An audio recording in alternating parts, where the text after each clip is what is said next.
नमस्कार दोस्तों। हम में से कितने लोग हैं जिन्होंने कभी ना कभी ध्यान के बारे में सुना है। और सभी लोग कहते हैं कि ध्यान करो, मेडिटेशन करो, पर ना तो हम ध्यान के लिए टाइम निकाल पाते हैं और ना ही हम इस चीज़ को सीरियसली लेते हैं कि ये दिन के बाकी कामों की तरह हमें ध्यान भी करना चाहिए। और सबके कहने पर कभी हमने सोचा कि चलो आज ध्यान करते हैं, तो हम जैसे ही ध्यान करने बैठते हैं हमें इतने सारे विचार मन में आ जाते हैं और इतने काम याद आ जाते हैं कि हमसे ध्यान होता ही नहीं है। और ज़्यादा बेचैनी बढ़ जाती है कि इससे तो हमारे काम में देर होगी, तो उठकर हम अपना काम ही कर लें।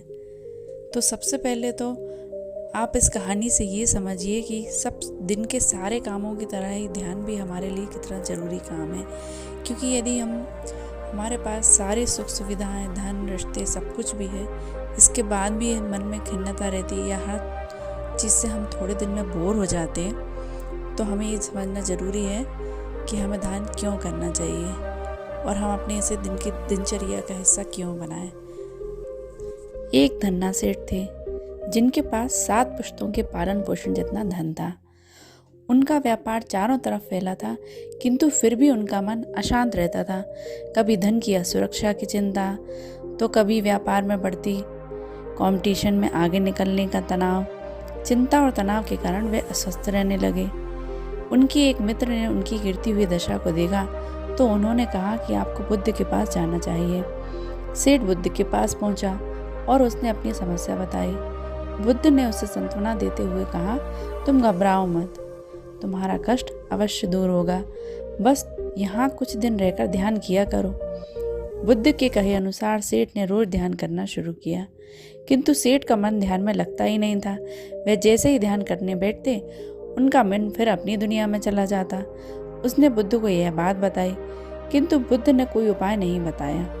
थोड़ी देर बाद जब सेठ बुद्ध के साथ वन में शाम को भ्रमण कर रहे थे, तो उनके पैर में एक कांटा चुभ गया। वे दर्द के मारे कराहने लगे। बुद्ध ने कहा, तुम जी कड़ा करके इस कांटे को निकाल दो, तो इससे तुम्हें दर्द से मुक्ति मिल जाएगी। सेठ ने मन कड़ा करा और कांटा निकाल दिया। उसको चैन मिल गया। तब बुद्ध ने समझाया, ऐसे ही लोभ, मोह, क्रोध, घमंड और द्वेष के कांटे तुम्हारे मन में गड़े हैं। जब तक तुम अपने मन की संकल्प शक्ति से इन्हें निकालोगे नहीं, तो अशांति रहोगे। सेठ का ज्ञान बुद्ध के इन शब्दों से दूर हो गया और जैसे ही उन्होंने अपने मन को निर्मल किया, हृदय साफ किया, वैसे ही उन्होंने अपनी कुप्रवृत्तियों से मुक्ति पाली। तो अपनी कुप्रवृत्तियों से मुक्ति के लिए संकल्पबद्धता ही अनिवार्य है। और जब तक व्यक्ति दृढ़ निश्चय ना करे कि वह अपनी गलत आदतों से मुक्त होगा, तब तक वह मुक्त नहीं हो सकता और मन की बेचैनी उसे ध्यान भी नहीं करने देगी।